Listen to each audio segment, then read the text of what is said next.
देखिए, आपका international organisation पढ़ाया जा रहा था, उसमें आपका अब तक सामान्य बातें हो गई थी। फिर आपका प्रियम्बल या उद्देशिका बताई गई थी या प्रस्तावना। आपका प्रस्तावना में मुख्य रूप से वी द यूनाइटेड नेशन, यानी कि मुख्य रूप से जो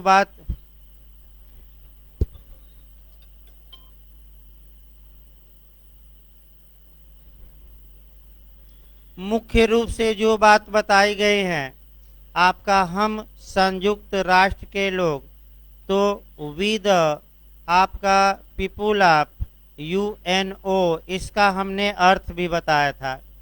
इसका हमने मीनिंग ये बताया था कि यूएनओ वास्तव में स्टेट या राज्यों का संगठन है, और राज्यों जो देश की सरकारों के प्रतिनिधि होते हैं वही वहाँ जाते हैं। लेकिन आपका ये भी जानना है कि राज्यों का निर्माण लोगों से ही होता है, पीपुल से ही होता है। इसलिए आपका राज्य का उल्लेख न करके किसका उल्लेख किया गया है प्रियम्बल में? लोगों का। माने लोग सरकार चुनते हैं और वे सरकारें अपना प्रतिनिधि भेज, बात न करी भाई, कहाँ से आवाज आ रही है। वे सरकारें अपना प्रतिनिधि भेजती हैं आपका यूएनओ में। इसके बाद प्रियम्बल में हमने 4 उद्देश्य बने, आपका प्रस्तावना में 4 बातें बताई थी। इसके बाद आ जाइए, प्रस्तावना के बाद जो पढ़ा जाता है आपका अब चैप्टर वाइज। तो फिर एक बार चैप्टर वाइज दोहरा लीजिए कि यूएनओ के चार्टर या विलेख या यूएनओ के चार्टर में कितने कुल आपका चैप्टर हैं? 19। और आर्टिकल कितना है टोटल? तो 111। तो अब हम अध्याय वाइज शुरू करेंगे। आपका सबसे पहले चैप्टर नंबर 1 आपका हम पढ़ाएंगे, और चैप्टर नंबर 1 में आपका उद्देश्य और सिद्धांत यानी कि पर्पज एंड प्रिंसिपल का उल्लेख किया गया है। यानी कि इसका मतलब ये हुआ कि चैप्टर नंबर 1 में आपका यूएनओ बनाने का पर्पज क्या था, और आपका यूएनओ किन प्रिंसिपल या सिद्धांतों पर आधारित हैं। तो आपको टीपीए में भी बताया गया कि संपत्ति के ट्रांसफ़र के जो प्रिंसिपल हैं, सिद्धांत हैं, वह कहाँ से कहाँ तक टीपीए में बताए गए हैं। 5 से लेकर क्या 53A तक, 5 से लेकर 53A तक। और ये जो प्रिंसिपल हैं, जब भी ट्रांसफ़र किया जाएगा टीपीए के तहत, बाहरी नहीं, किसके तहत? टीपीए के तहत इन सिद्धांतों का क्या किया जाएगा? पालन। उसी प्रकार अब अनुच्छेद मिलाने के लिए आता है। एक बार पूरा आर्टिकल 8 तक रट डालिए, फिर मैं एक बार बता दूं तब शुरू किया जाए। आर्टिकल 1 में पिछली बार पूछा गया है, पर्पज या उद्देश्य दिया गया है। फिर आपका आर्टिकल 2 में प्रिंसिपल दिए गए हैं। आर्टिकल 2 से क्वेश्चन निश्चित बनता है। आर्टिकल 3 में ओरिजिनल मेंबर कौन कौन होंगे ये दिया गया है। आर्टिकल 4 में नए मेंबर कैसे आपका ऐड किए जाएंगे ये हैं। आपका मेंबर का सस्पेंड किया जाना, निलंबन किया जाना आर्टिकल 5 में, और आपका निष्कासित यानी कि बाहर कर दीजिए यूएनओ से आर्टिकल आपका 6 में।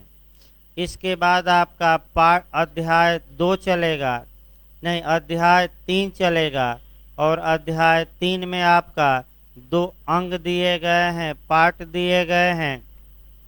सेक्शन 7 आर्टिकल 7 बताएगा कि यूएनओ के 2 पार्ट हैं, एक माने 2 अंग होते हैं, एक प्रधान या प्रिंसिपल या मुख्य अंग, और दूसरा सहायक। इसके बाद आपका सेक्शन 8 भी काफ़ी महत्वपूर्ण है। भारत में भी उसको कोरिलेट करके पढ़ा जाता है कि यूएनओ का जो मुख्य अंग है या सहायक अंग है, उसमें जो स्त्री और पुरुष होंगे उनको समान अवसर दिया जाएगा। इक्वलिटी की बात की गई है, तो कम से कम एक बार, 2-3 बार आया है क्वेश्चन ये। आर्टिकल कम से कम 8 तक, ये दूसरी बार मैं बता रहा हूँ। प्रयास ये करना है कि इसको अच्छे से तैयार कर लेना है। आइए सबसे पहले यूएनओ का आपका उद्देश्य देखा जाए, और वह उद्देश्य जो दिया गया है आर्टिकल 1 में दिया गया है। इसका मतलब ये हुआ कि यूएनओ का जो गठन किया गया है वह किन उद्देश्यों की प्राप्ति के लिए किया गया है, तो 4 उद्देश्य दिए गए हैं, 4 लक्ष्य दिए गए हैं, 4 पर्पज, 4 पर्पज कहिए, और आर्टिकल 1 में दिए गए हैं। यहाँ से जो एक तो मिलाने के लिए क्वेश्चन आया है। दूसरा क्वेश्चन आपका ये बन सकता है कि निम्नलिखित में से कौन सा यूएनओ का पर्पज नहीं है। और ये सबसे खतरनाक इस समय जो क्वेश्चन आ रहा है वह नाट या नहीं वाला आ रहा है, और इसको सॉल्व करते समय, यानी कि इसको तभी सॉल्व किया जा सकता है जब जो चारों पर्पज हैं वह याद रहे। क्योंकि भाई 3 पर्पज तो ऐसा ऑप्शन में देगा जो इसमें से हो, और 1 पर्पज देगा कि जो इसमें से न हो, वहीं आपको खोजना है। और ये ऐसा क्वेश्चन करना कठिन रहता है, यानी कि आसान नहीं रहता। तो आइए देखा जाए आपका पर्पज। पहला पर्पज यूएनओ का है कि इंटरनेशनल पीस एंड सिक्योरिटी को बनाए रखना तथा आक्रामक या अटैक वाली जो टेंडेंसी है, प्रवृत्ति है, उसको कंट्रोल में रखना, नियंत्रण में रखना। इसको लिखवा जाएगा भाई, आज कल लिखवाएंगे, आज लेक्चर पूरा देखिए। यानी कि अंतर्राष्ट्रीय शांति और सुरक्षा बनाए रखना, ये आपका पर्पज है यूएनओ का। तो 2 दिन मैं बताया हूँ, और आगे भी आर्टिकल वाइज बताया ही जाएगा। और फिर एक बार बताया जाए कि आपका international peace and security maintain रखने की जो प्राइमरी या प्राथमिक ऑब्लिगेशन या प्राथमिक ये जिम्मेदारी है आपका, वह किसको सौंपी गई है? सिक्योरिटी काउंसिल को, यानी कि सुरक्षा परिषद को। आर्टिकल भी पूछा गया है आपका यूपीजे में, आगे आर्टिकल बढ़ेगा तो हम बताएंगे, लेकिन अभी बस एक लाइन याद रखना है कि किस आर्टिकल में ये प्राथमिक जिम्मेदारी सौंपी गई है। तो यूएनओ चार्टर के आर्टिकल 24, याद रखिए कौन सा आर्टिकल? 24। दूसरा ये कहा जा रहा है कि जो अटैक वाली टेंडेंसी है, यानी कि कभी भी कोई भी देश दूसरे देश पर जो आक्रमण कर देता है, उस टेंडेंसी को विश्व में क्या किया जाए? रोका जाए। अगर ऐसा नहीं होगा तो अंतर्राष्ट्रीय शांति और सुरक्षा क्या हो जाएगी? खतरे में। ये नहीं कि मनमाना कोई कभी भी अटैक कर दे। दूसरा उद्देश्य देखिए, राष्ट्रों के बीच मैत्रीपूर्ण संबंधों का विकास करना, यानी कि विश्व के जितने भी देश हैं उसमें आपका मैत्रीपूर्ण संबंध का विकास किया जाए, यानी कि मित्रता का विकास किया जाए, यानी कि आपस में लोग प्रेम से रहें, आपका अच्छे से घुल मिल कर रहें, एक दूसरे को शत्रु न मानकर, एनिमी न मानकर फ्रेंड माने। तीसरा आपका है अंतर्राष्ट्रीय सहयोग को प्राप्त करना, यानी कि इंटरनेशनल हेल्प को प्राप्त करना। ये कैसे प्राप्त किया जाता है? बस एक एक लाइन जानना है यहाँ। देखिए, इंटरनेशनल हेल्प या सहयोग का मतलब क्या हुआ? तो आगे हम अभी आपका जब अनुच्छेद 2 में आपका प्रिंसिपल या सिद्धांत बताएंगे तो वहाँ हम आपको डिटेल में इसको बताएंगे। तो तो यूएनओ का प्रत्येक सदस्य देश ये वचन देता है, वादा करता है कि यूएनओ जो भी कार्यवाही करेगा हम उसका समर्थन करेंगे, हम विरोध नहीं करेंगे। यानी कि यूएनओ का हम क्या करेंगे, सपोर्ट करेंगे, पूरी तरह क्या करेंगे, सहयोग देंगे। और लास्ट आपका जो पर्पज है वह है आपका सोशल यानी कि सामाजिक, इकोनॉमिकल यानी कि आर्थिक, कल्चरल यानी कि सांस्कृतिक एवं मानवीय क्षेत्रों में, यानी कि जो ह्यूमन आपका क्षेत्र है, तो मानवीय क्षेत्र कौन कौन से हैं अभी हम बता रहे हैं। मानवीय क्षेत्रों में अंतर्राष्ट्रीय सहयोग को प्रोत्साहित करना एवं पुष्ट करना, यानी कि अंतर्राष्ट्रीय स्तर पर आपका सामाजिक विकास हो सभी देशों का, आर्थिक विकास हो यानी कि एक दूसरे देश में व्यापार करने पर कोई रोक टोक न हो ज़्यादा, इसलिए संस्था बनी है WTO। और तमाम आपका कह सकते हैं कि रोक टोक को कम किया गया है। कल्चरल विकास हो, सांस्कृतिक विकास हो, और जो मानवीय क्षेत्र हैं, मानवीय यानी कि जहाँ श्रमिक कार्य कर रहे हैं, जहाँ स्वास्थ्य की आपका ज़रूरत है, जहाँ लोगों के मानवाधिकार की क्या करना है, रक्षा करना है, इसके लिए इंटरनेशनल या अंतर्राष्ट्रीय सहयोग प्राप्त किया जाए और ये सब का क्या किया जाएगा, बढ़ावा। तो आपका मुख्य रूप से 4 पर्पज रहे और पर्पज से आपका क्वेश्चन कम बनता है। एक बार आपका फिर बता दिया जाए, पिछली बार बस आर्टिकल से बना है, लेकिन आपका ये जो चारों पर्पज हैं आपका याद रखिएगा। इसके बाद आइए आर्टिकल 2। आर्टिकल 2 से ही ज़्यादा क्वेश्चन बनते हैं। देखिए पहले क्वेश्चन का मॉडल, यानी कि जहाँ से ज़्यादा बनते हैं उस पर ज़्यादा फोकस किया जाए। जहाँ एक चार्ट आपका बनवा देंगे हम। आर्टिकल 2 में यूएनओ के प्रिंसिपल दिए गए हैं। प्रिंसिपल का मतलब ये हुआ कि यूएनओ के सिद्धांतों का उल्लेख है, यानी कि यूएनओ संयुक्त राष्ट्र संघ किन सिद्धांतों पर आधारित होगा, किन बातों को लेकर चलेगा, इसका बेस क्या होगा। तो पहला क्वेश्चन किस आर्टिकल में है, 2 में। 2 में आपका 7 सिद्धांत दिए गए हैं, यानी कि आपका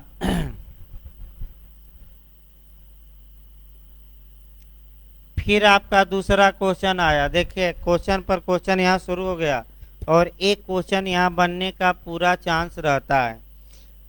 आपका आर्टिकल 2 में कितने प्रिंसिपल दिए गए हैं, तो आपका जवाब रहेगा 7। तीसरा जो मॉडल आपका बनता है वह ये बनता है कि कौन सही सुमेलित है और कौन सही सुमेलित नहीं है। तो एक उपाय हम आपको बता रहे हैं। अगर आप चाहते हैं कि क्वेश्चन गलत न हो तो उसका उपाय यह है कि जितने क्लाज हैं 7 और उसमें जो जो प्रिंसिपल हैं एक चार्ट बनाकर और उसको रट कर जाइए, ताकि भविष्य में कोई गलती की संभावना न हो। दूसरा 7 हम बताएंगे लिखकर, और आपको भी अच्छे से मिलाने के लिए आता है कि निम्नलिखित में से कौन सही सुमेलित नहीं है। 3 सही देगा और इसी में से एक सुमेल क्या देगा, गलत, यानी कि 4 वाला 5 में दे देगा, 5 वाला 6 में। तो जब तक कि 7 क्लास आपको तैयार नहीं रहेगा तब तक भाई ये क्वेश्चन करना क्या है, मुश्किल। भाई सीधा क्वेश्चन आ जाएगी क्या आपका प्रिंसिपल है और 3 दे दे उपयुक्त सभी, तब कोई दिक्कत नहीं। कॉमन नहीं है या मिलाने के लिए आ चुका है जे में, वहीं आपका जो मिलान आता है वहीं गलत होने की संभावना है। अगला जो मॉडल यहाँ से बनता है वो भी सतर्क रहना है कि किस क्लाज में कौन सा नियम समाहित है। और आपका दो नियम जो पूछे जाते हैं वो हम बताएंगे। एक पैक्टा संट सर्वेंडा पूछा जा चुका है कि पैक्टा संट सर्वेंडा का सिद्धांत आपका ये अनुच्छेद 2 के किस क्लाज में समाहित है, आ चुका है ये क्वेश्चन। दूसरा आपका जस कोजंस का सिद्धांत, संविदा सर्वथा पालनीय का सिद्धांत। तो ये प्रिंसिपल, ये जो सिद्धांत हैं ये किस क्लाज में समाहित हैं ये भी हम बताएंगे। लेकिन आइए एक दो लाइन भूमिका देख के और डायरेक्ट आपका आर्टिकल 2 के क्लाज 1 को शुरू करते हैं। देखिए ये जो आपका प्रिंसिपल दिए गए हैं, कुल 7 सिद्धांत दिए गए हैं। ये जो सिद्धांत हैं ये ऑब्लिगेशन है, अर्थात सामान्य बाध्यताएं हैं। इसका मतलब ये हुआ कि ये जो 7 प्रिंसिपल हैं यह यूएनओ के प्रत्येक देश को बाउंड करते हैं, बाध्य करते हैं कि वह इसका पालन करेंगे, इसको फॉलो करेंगे, इनका उल्लंघन नहीं करेंगे। और ये सिद्धांत ही यूएनओ का आधार कहिए, जड़ कहिए, बेस कहिए माने जाते हैं। और इन्हीं 7 सिद्धांतों पर यूएनओ आगे आपका वर्क करेगा। तो 7 सिद्धांत में पहला सिद्धांत क्या है? तो पहला है प्रभुत्व संपन्न समानता का सिद्धांत।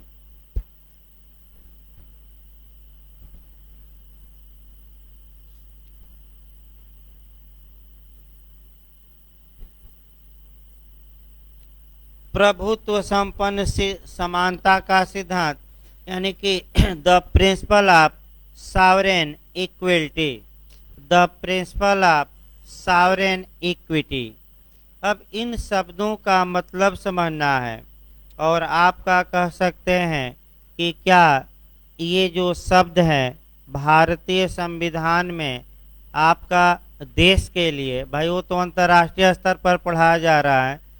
जब भी यूएनओ पढ़िए एक बात और याद रखिए, एक तो कोई करंट मुद्दा लेकर चला जाएगा अफगानिस्तान इत्यादि का, और दूसरा भारतीय संविधान को भी आपको लेकर चलना पड़ेगा।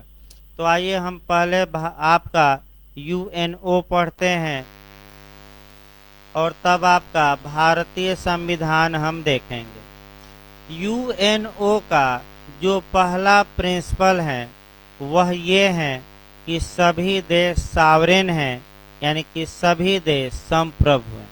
तो आपका सॉवरेनिटी होती क्या है, संप्रभुता होती क्या है, क्या भारत सॉवरेन है कि नहीं? तो पहले संप्रभुता पर देखिए कि सभी देश सॉवरेन हैं। इसका मतलब ये हुआ कि चाहे कोई देश बड़ा हो या छोटा हो, उसके जो इंटरनल मामले हैं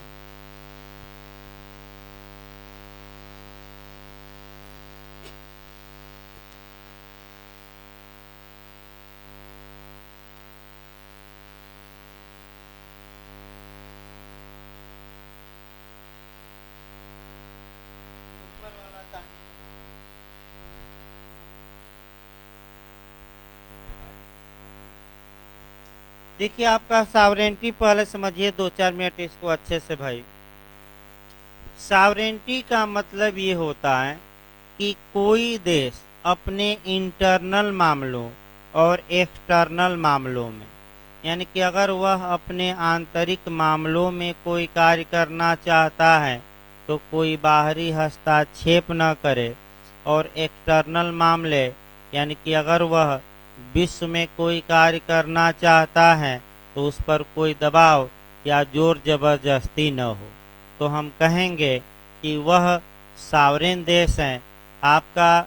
और जहाँ तक सॉवरेनिटी की बात है, भारत में क्या सॉवरेनिटी है कि नहीं? तो भारतीय संविधान के प्रियम्बल में we the people of India, हम भारत के लोग शब्द के बाद आपका सॉवरेंटी ही लिखा गया है, अर्थात भारत एक संपूर्ण संप्रभु संपन्न देश होगा। इसका मतलब ये हुआ कि भारत न तो आंतरिक मामलों में किसी के दबाव में आकर कोई कार्य करेगा और न ही बाहरी दबाव में। तो यूएनओ का भी पहला प्रिंसिपल यही है कि सभी देशों की सॉवरेंटी की क्या की जाएगी, रक्षा। दूसरी बात ये कही जा रही है कि संप्रभु संपन्न समानता का सिद्धांत, इक्वलिटी का सिद्धांत। समानता का सिद्धांत का मतलब ये हुआ कि चाहे कोई देश बड़ा हो या कोई देश छोटा हो, उसे समान या इक्वल माना जाएगा। तुरंत भारत में जोड़ लेना है इसे। और भारत में आपका समानता की बात की गई है, इक्वलिटी की बात की गई है। एक तो प्रियम्बल में की गई है और लगातार पूछा जाता है आपका समता की बात, और दूसरा आपका कह सकते हैं कि मुख्य रूप से आर्टिकल 14 में किया गया है, इक्वलिटी बिफोर लॉ, यानी कि विधि के समक्ष क्या, समता। भाई किया गया है नहीं कि नहीं किया गया है। फिर आपका अब समस्या देखिए, अपवाद।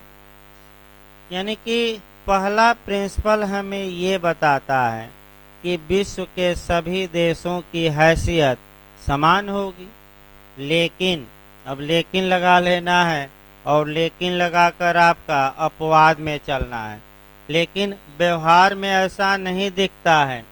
व्यवहार में ये दिखता है कि जो आपका सिक्योरिटी काउंसिल है, सुरक्षा परिषद है, उन सुरक्षा परिषद में परपेचुअल या शाश्वत या अस्थायी सदस्य 5 हैं, और ये सदस्य में से अगर कोई भी एक मेंबर किसी प्रस्ताव पर, यानी कि किसी प्रपोजल पर वीटो का प्रयोग करता है, वीटो का मतलब नकारात्मक मत का प्रयोग करता है, तो पूरा संसार भले चाह दे, पूरा वर्ल्ड चाह दे, लेकिन वह प्रस्ताव पास नहीं हो पाएगा। तो समानता रही कहाँ? क्योंकि समानता को तो किसने हड़प लिया है?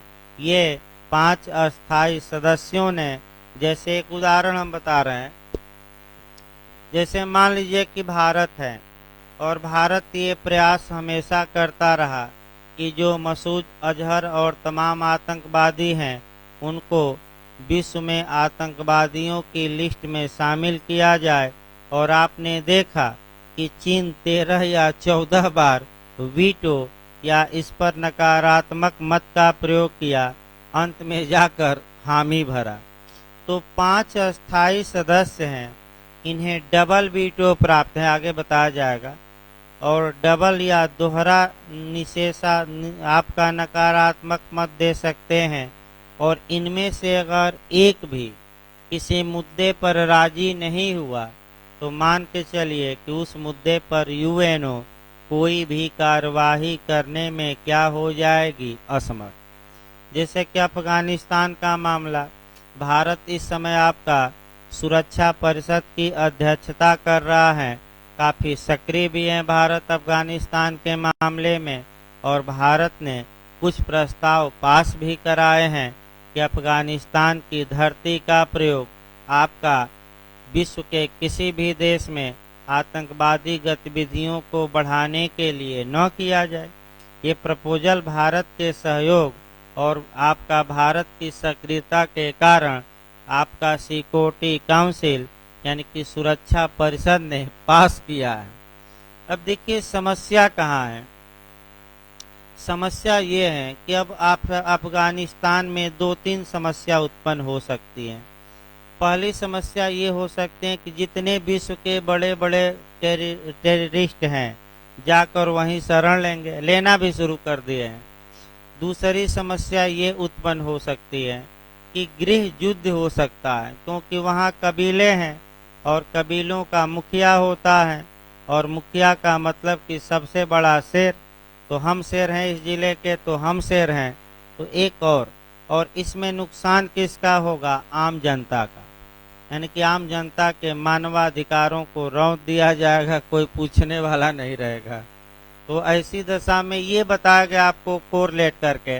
तो पहला सिद्धांत याद रखना है, पहला सिद्धांत है, लेकिन अपवाद भी हम बताते जा रहे हैं, एक्सेप्शन भी।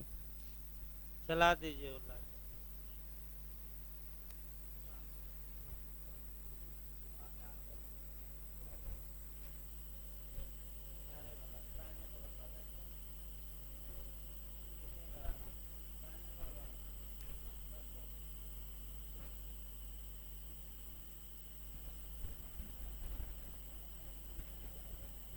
देखिए आपका पहला सिद्धांत याद रखिए। दूसरा ये जो दूसरा सिद्धांत है आपका, ये सिद्धांत काफी महत्वपूर्ण है और यहाँ से आपका क्वेश्चन कई बार बना है।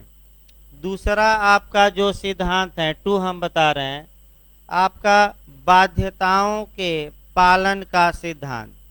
बाध्यताओं के पालन का सिद्धांत का मतलब the principle of the fulfilment of obligation. The principle of the fulfilment of the obligation, यानी कि बाध्यताओं का पालन का सिद्धांत। तो बाध्यताएं क्या हैं और कैसे इसका पालन किया जाता है, और इस सिद्धांत में कौन सी मैक्सिम समाहित है, अच्छे से जानना है। इसी जो सिद्धांत है पूछा गया यूपीजे में, इसी में पैक्टा संट सर्वेंडा का सिद्धांत समाहित है। रट कर जाइएगा, किसमें है? 2 में। अब इसमें देखिए आपका इसका मतलब क्या हुआ, पहले ये समझिए। सभी सदस्य देश यानी कि यूएनओ के जितने भी मेंबर हैं, इस सिद्धांत में उनसे अपेक्षा की गई है, उनसे आशा की गई है कि सदस्यता के परिणाम स्वरूप, यानी कि यूएनओ मेंबर होने के नाते जो राइट और बेनिफिट वो पाए हैं, यानी कि जो उन्हें अधिकार मिला है, जो फायदा मिला है, और जो उनके ऊपर दायित्व यूएनओ चार्टर ने डाला है, उन बाध्यताओं को, उन दायित्वों को पूरा करेंगे। यानी कि चार्टर के द्वारा या विलेख के द्वारा जो आपका यूएनओ के सदस्य देशों को राइट मिला है, उस राइट का आप यूज करिए। जो आपको फायदा या बेनिफिट मिला है वो उसका प्रयोग करिए। जो आपका कर्तव्य है वो करिए चार्टर के तहत। और सबसे महत्वपूर्ण है कि आप जो ऑब्लिगेशन लिए हैं, यानी कि चार्टर में जो बातें हैं, आपने स्वेच्छा से आपका बहुपक्षीय संधि करके 51 देश जुटे थे और आपका बहुपक्षीय संधि हुई थी, और आप भी उस माने संधि के सदस्य थे, और आपने सब कुछ जानबूझकर उस संधि पर क्या किया था? साइन। अतः जो यूएनओ चार्टर में ऑब्लिगेशन है, उस ऑब्लिगेशन को आप क्या करिए? मानिए, यानी कि उसका पालन करिए।